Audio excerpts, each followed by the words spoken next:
Makes sense. Hmm? Welcome to Integrated Health of Indiana's 7 o'clock talk. I've been in the office all day, so I'm not sweaty. She's been painting outside, and you can't tell it, but she's got blue specks and paint everywhere. I mean, So I've done all kinds of stuff today. I have soaked waspers, for killed all those the of you that weeds, that aren't planted flowers, of Appalachian descent, that would be wasps.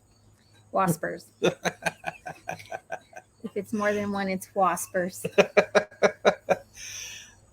Who agrees with waspers? Who agrees with wasps?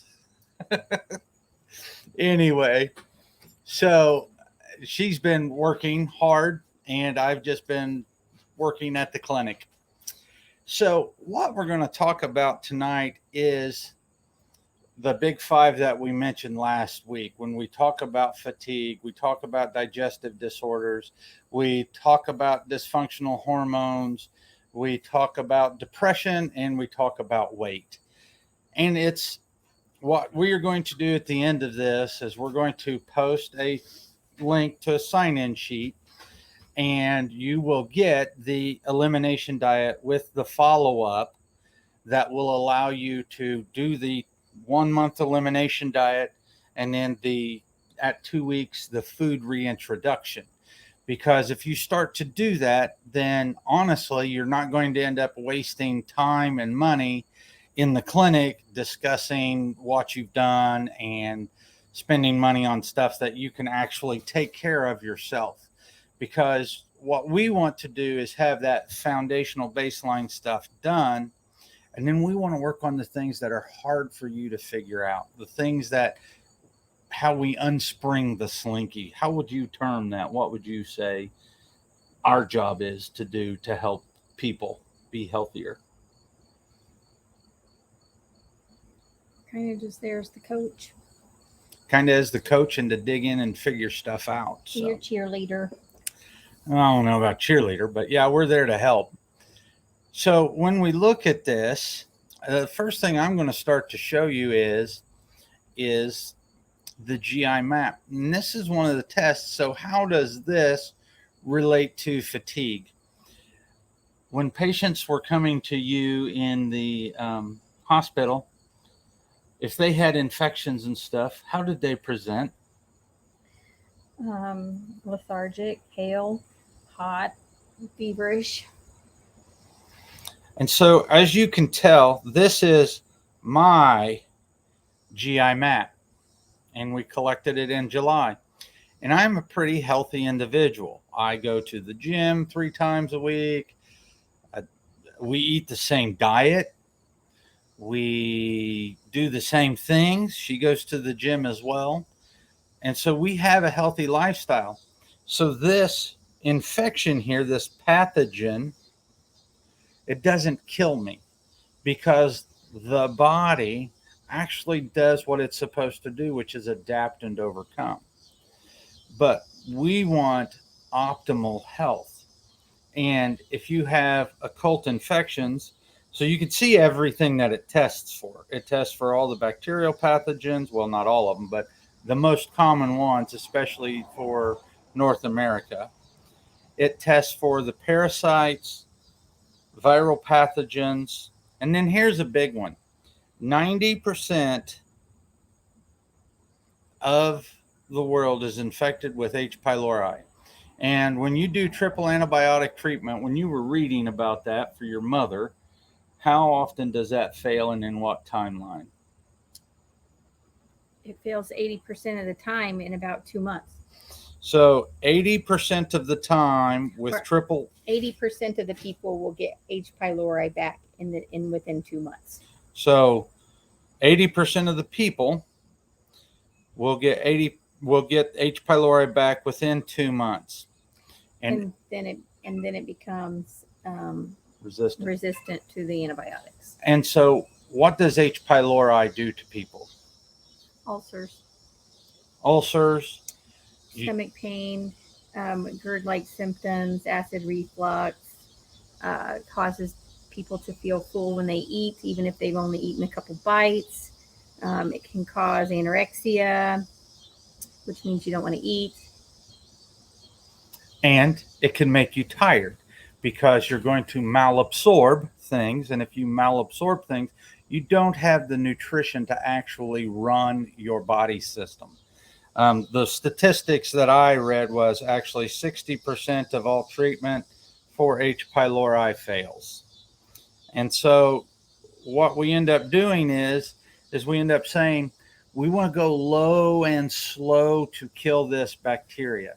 So think of the old analogy of the frog in the pot. If you take a pot of boiling water and you throw a frog into it, he hits the water and he jumps right back out.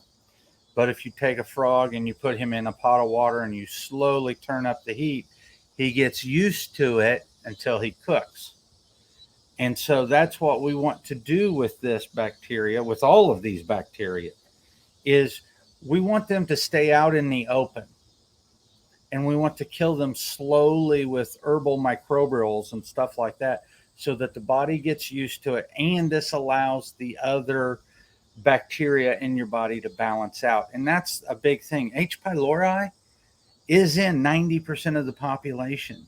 And in a big percentage of that, it causes no issues. But if you have digestive issues, reflux, or any of that, and you probably have this, and if you sit there and you try to give him, if you try to hit him with antibiotics, if you use hydrochloric acid, then he goes down into the interstitial parts of the cells and hides. And he also hides in yeast. And unfortunately, so I've been treating myself for quite a while. If you remember my GI map from about a year ago, I had no acromantia. And now I have brought him back to the tune of to where he's a little too high and I got to get him balanced out. So it's a process. I feel much better than I did a year ago. And that's what it's all about. It's discovering what helps you get better. But back to this and fatigue and how it affects you, we start to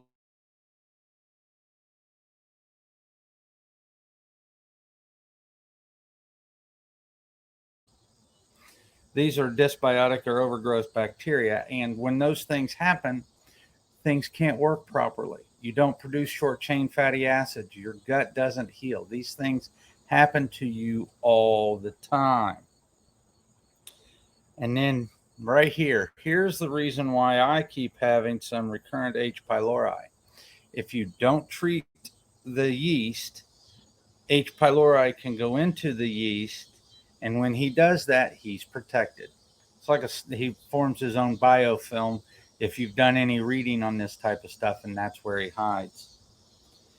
So we start to treat these things and get rid of these parasites and the worms and all of that, and we start to heal it up.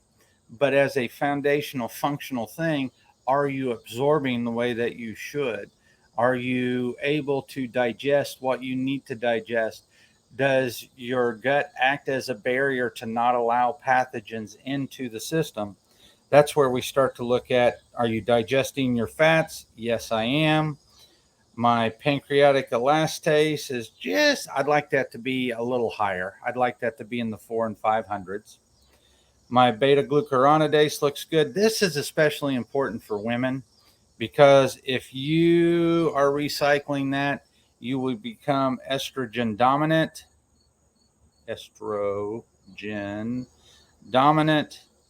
And then we start to have all kinds of funky things happening. And last but not least, zonulin. When we see zonulin, we know, and it's high, there is leaky gut. If you have leaky gut, anytime you eat stuff that's questionable, you're going to have symptoms. I generally get itchy arms and I break out in a rash. So that is, and then we start to look at, is the Helicobacter resistant to antibiotics? What do they do? And then we can also look at things herbally and how do we support those? And that's the way that we look at this and we go into it. The other way that we also look at it is how is your body functioning? And so when we look at the overview, we get a good view of how things are happening and are the processes inside your body for the most part doing what they're supposed to do. And yes, mine's doing pretty well. And this is after a lot of work, but now I can go off the rails and do stuff and it doesn't really hurt me. When we start to look at my need for nutrients, we see that I need biotin, and that's for collagen and stuff like that, hair, skin, and nails. 100% of the people we've tested has needed biotin. Yep. Every test comes back, everybody needs biotin. And what else is important is look at this lysine. Lysine is actually very important to the body because that's what helps you fight off viri, and especially in the time of all these viruses that keep mutating and doing stuff, you want your system to be able to work. Yes, ma'am. A little tidbit about lysine. If you know anybody that has cancer and has mouth sores, they absolutely need lysine because they will get mouth sores from their treatment. They will just get mouth sores. They're super painful for them. But if you get them on lysine and keep them on lysine, those will go away and they will be much more comfortable. And we can also see toxic impacts. We can look at what your body is doing and is it clearing out? So have you ever wondered if you methylate? Have you ever wondered if you need glutathione? This is where we get to see that at. And then we get to continue to dig down and look at the processes in your body. And so this glycolysis, how do we break down and use sugar? Krebs cycle, how do we produce energy? And we can see that I'm having some issues in my Krebs cycle, but everything else is kind of balancing out. So this is how we treat all of these disorders in a very foundational and functional way, because it is for your body to be optimized. And while we still have just a few minutes left, that's the Krebs cycle. Here we look at fatty acid oxidation. So if you're resistant to losing weight, we can start to see where we need to work at and how we need to actually help your body utilize the fat. We can look at your beta hydroxybutyric acid. So when you go ketogenic, can you produce ketones? And not only that, but that's part of being metabolically flexible. So if you've heard people talk about metabolic flexibility, this is what they're talking about. Your ability to not only produce, but also utilize ketones. And if you're not doing that, then we can help you. That's where we come in. We help you get to the point that you can do that. When we start to look at how phenylalanine is doing, we're starting to look at your amino acids and the proteins and how your body builds you back up. And then if you're a weightlifter, of course, you've heard about the branch chain amino acids, and you do need those. You need those to also build up your glutathione. And then once we get into, again, the amino acids and the protein metabolism, we can start to look at tryptophan, which is a rate limiting factor for serotonin, which is your feel-good hormone. So we can start to see if you're having problems with your neurotransmitters. And that's where, when we talk about depression, we'll also start to talk about that because it's very important for that. And last but not least, pretty good, that cysteine. This cysteine is a rate limiting step for glutathione. So we can start to see if we need to supplement with glutathione. So you can see how much information we get, and it's going to be different for everyone. And this is when we start to talk about personalized medicine or personalized health, because we don't use medications. I'm a chiropractor. She's an RN. She can tell you tons about medications.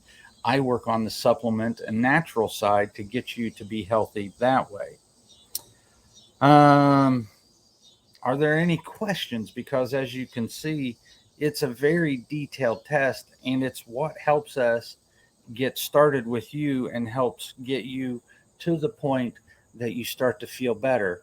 We treat the neurotransmitters so you feel good, and then we work on beta oxidation, and then we work on glycolysis, and we do all of this to help your body do better. And so part of the free and easy things to do with that is trying to figure out what you're sensitive to and if you have a leaky gut. So a lot of people will feel tremendously better just on the elimination diet. And so the people that we work with at Mondo have done a page, as you can see at the bottom of the screen. There's a link there that you can copy and paste and sign up, and they're going to send you the elimination diet and the reintroduction. So they were supposed to have the whole thing ready, and we don't have that ready yet, or I haven't tested it. And I know this is the surefire way to make sure that you get it. And so that's what we're doing, or that's what I'm going to do. So that's the thing.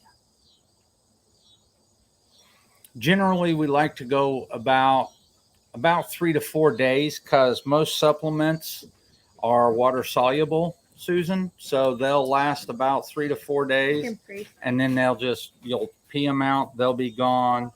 And you should be pretty good at that point in time. Your orals are not going to do that. If you want to wait a little longer and wait a week, that's fine. Well, I don't think your supplements, but it's also berries. If you do the Omnix, you need to not eat berries. And there's like 3 things you shouldn't eat, like 72 hours before you take the test on the Omnix. It's berries, and there's 2 others. That's why she takes care of all of that stuff. I don't think so. So the way the Omnix works, the things you take in orally are probably not going to be really bothersome, other than if it hits your plasma. So it's urine, plasma, and then if you do the GI map, of course, it's stool. Yeah. And typically when you do those, you just have an 8-hour fast for the serum draw, and you should be good to go. So the GI map, you don't have to stop taking anything at any point, because it's not going to affect anything. The only thing that your oral intake would affect would be your Omnix, which is your micronutrients here, whatever you call them. Well, just your nutrition. So if we start to look behind where we're talking, you can start to see where it's talking about all the nutrition. How am I doing on the branch chains and the alpha ketolytic and the pyruvic? Look at my B12 need, all of these things. And this is part of doing this testing. It's like they say in class, test, don't guess, because you could be guessing at a lot of things. Is it thyroid? Is the thyroid caused because there's a problem with the thyroid? Or do you have antibodies present? Or are you not getting enough tyrosine and stuff to run the thyroid? You're not getting enough selenium, or you're not getting enough zinc or iron? How do you know? There's too many variables. Yeah, and then if you are lacking in certain nutrients, that actually can be a factor in, like AFib and things like that. Absolutely. And so this is why it's very important to do these types of things. And this is the latest and the greatest. That's why I've done them on everybody. This is it's going to be a requirement for the functional medicine patients. These are going to be our keystone tests. So in order to be a part of our program, you're going to have to do these ones. Yep. And one of the last things I will show you is this is actually a great test right there. Because if you read that, 8-hydroxy-2-deoxyguanosine, DNA oxidation. It tells us if you're doing damage to your DNA, because you should not be doing damage to your DNA. If you're doing damage to your DNA and you're replicating damaged DNA, then you're getting into big time issues. So that's why we want to do all of this. And that's how this helps with what we're dealing with today, which is fatigue. We have to look at the neurotransmitters. And if you're tired, why? Are you getting the components that you need for serotonin? And then are you utilizing them? I just did one on my daughter Zoe, and she has an issue with, she has the precursors that are high, but then the actual component, whether it be serotonin or whatnot, is actually mid to low. And you want to see those two numbers flip flop, because what that's telling us is she's having a problem doing that. What damages your DNA? Boy, that list is long. First thing I start to think about with that are oxidized fats, trans fats, anything that your body is going to start to make lipid membranes out of. If you have a problem with making lipids or making membranes, you will have problems protecting the DNA, not being able to process folic acid. So if your folic acid is off, then you're not going to be able to protect the DNA. And that strand is, when you don't have folic acid, what happens is that allows the strand to open up, and then the DNA actually expresses itself. And the methylation is dependent on folic acid. Radiation can do it. Oh goodness. Bad cholesterol, LDLs that are oxidized, cheap food. You're not getting good selenium, not getting any seafood, not getting any omega-3 fatty acids. Yeah, I don't need any seafood. Oh, I made shrimp last week, and I just heated it up in the oils, and it has lit her up like a Christmas tree. If you are allergic to seafood, please don't feed it to your friends. I didn't feed it to her. I just warmed up the shrimp, and it did not matter. She is sensitive to the parts per billion component. Anaphylaxis, 8 or 9 days worth of hives. Yep. Yeah, they're on your legs more so than your arms. They're everywhere. They're everywhere. They're everywhere. So there's the elimination diet. Any questions? Suze, can I help you out there with another one? If not, we went a little bit over. Sorry for taking more of your time, but we are here to help, and we are excited to help. We've been doing lots of consults and getting people started with this, and they're all doing fabulous. We did have a new member of the integrated health family, a 8-pound, we can't say the name, but we had an 8-pound little boy born on the 15th to one of our functional medicine patients, and We've very got healthy. A handful of them now. Yeah. All right. Have a good evening. Hi, Kath. You're welcome.